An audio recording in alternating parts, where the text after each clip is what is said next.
If your credit limits look like this, but you want them to look like this, then you want to watch this video because I'll tell you exactly how to get there. Most people think a high credit limit isn't necessary if they're not going to use it.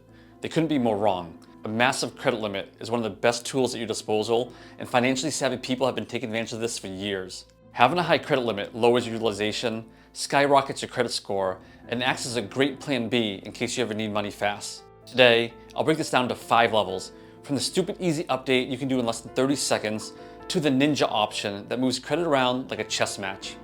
This is what I did to go from a $250 starter card with Capital One to over $1 million in total available credit. By the end of this video, you'll have a roadmap to double or even triple your limits by next month. Before we begin, what's the highest credit limit you've ever been approved for?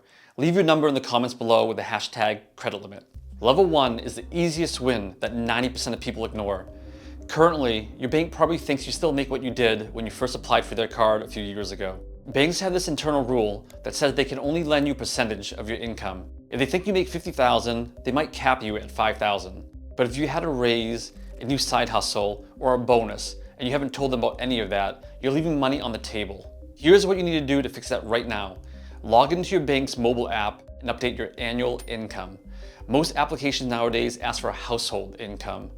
This means if you're married or living with a partner, then you can include their salary too, which can help you get a higher credit limit. But I wouldn't lie about this. You don't want to risk getting caught in a bank audit, but don't sell yourself short either. Round it up to the nearest thousand is standard practice. 79,200 can safely be considered 80,000. Often, just updating this trigger an automatic, instant increase without you even asking. The second part many people mess up on is the monthly rent or mortgage amount.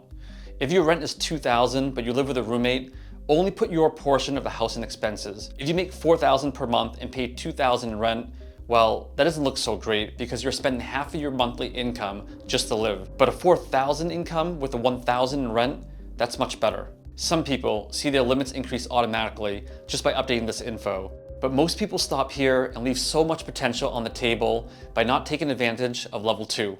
Level 2 is about manual requests, where you're actively asking for more credit. This increases your limit immediately. Many people are afraid to ask for more credit because they think it would tank their score. That's a rookie mistake. Many credit card companies, including American Express, Bank of America, Chase, Citi, and Capital One, use soft pulls for limit increases requested through their app or website. This means they look at your report, but doesn't leave a hard inquiry or drop your score. In fact, the only major card issuer that still uses a hard pull for this is Barclays.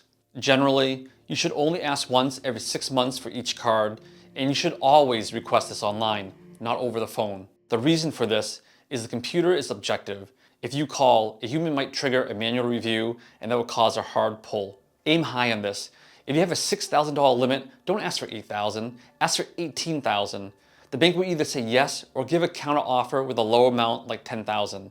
You can't lose by being aggressive here. But when you request can be more important than how you request, which brings us to level 3.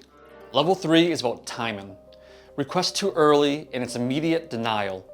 Request too often, it makes you look desperate. But if you request at the right time, then it's an automatic approval. Here's my tip for every credit card.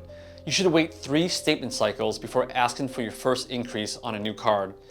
After that, wait 6 statement cycles for every increase. Now, be careful here because a statement cycle is different than a month. A month is a fixed calendar period, like August 1 to August 31. A statement cycle depends on when you got the card. It could be from August 4 to September 3.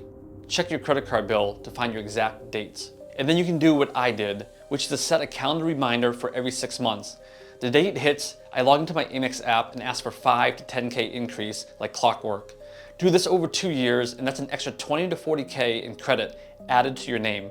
The one exception to this is if you're approved for a new card with a really low limit, like 1,000 or less, then you should call them immediately. Here's a script I would use. Hi there, I just got approved for a card, but it only has a $500 limit. I usually spend $1,000 to $2,000 per month. Can you increase that credit limit by a little bit? I used this apply, approve, call method recently to turn a $40,000 limit on my Chase Inc. business card to $55,900. However, after your first increase, you need to follow the 6-month timeline. Credit card companies will only increase your limit a couple times per year, and they may not even do this if they don't view you as someone who needs a higher limit. This is where level 4 comes in. Level 4 is where we separate the average credit card users from the money ninjas. Banks are businesses. They want to give credit to people who actually use their cards since that's how they make money. But equally important, they want to know that you're able to pay it off as well. If you want a massive increase, you need to practice what's called credit cycling. 3 months before you ask for an increase, make that card your primary card. Charge everything to it. Food, gas, bills, everything. For example, with a card that has a $1,500 limit, make it a routine to spend $1,000 and pay it off. Spend another $1,000 and pay it off again. If you put $2,000 worth of spending through a card with a $1,500 limit in a single month, you're basically telling the bank, I'm too big for this limit. If you call them after doing this, they will almost always increase you just to keep your business. On the other hand, don't overdo this either. Don't max out your entire credit limit or cycle more than a couple of times per month.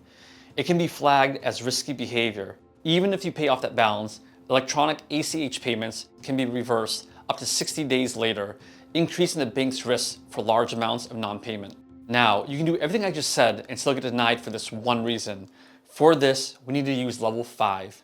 Level 5 is what I call the ninja option. The official phrase is credit reallocation, and it's the fastest way to create a high limit card. Let's say you have an Amex Hilton Honors card with a $20,000 limit that you don't really use, and you just applied and got approved for a new Amex Blue Cash Everyday card with a 15-month 0% APR offer, but they only gave you a $2,000 limit. Call American Express and say something like, I like to move $15,000 of my limit from my Hilton card to my Blue Cash Everyday card. Immediately, you now have a $17,000 limit on a 0% APR card. You just create an extra $15K of interest-free credit out of thin air. This doesn't require a credit check, it doesn't require a new application, and it happens instantly. You're simply moving your credit to where they're most effective.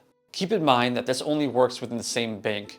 You can move credit from one Amex card to another Amex card, but you can't move it from your Amex card to a Chase card. You also can't mix limits between personal and business credit cards. So Amex personal to personal is okay, but Amex personal to business is not. One final warning before you get started. Banks have a total exposure limit. Most banks, like Chase, will only lend you about 50% of your total annual income across all your Chase cards combined. If you make $100K and already have $50K in limits with Chase, they'll most likely deny you for new credit cards because you're maxed out on their internal risk scale. If you do get declined, the pro move is to call them and tell them you're willing to move some of the credit on your existing cards to make room for the new one. Hiya! You're now approved for the new card. Credit limits are a game of data and discipline. Update your income, respect the 6-month clock, and use reallocation to put your credit where it matters.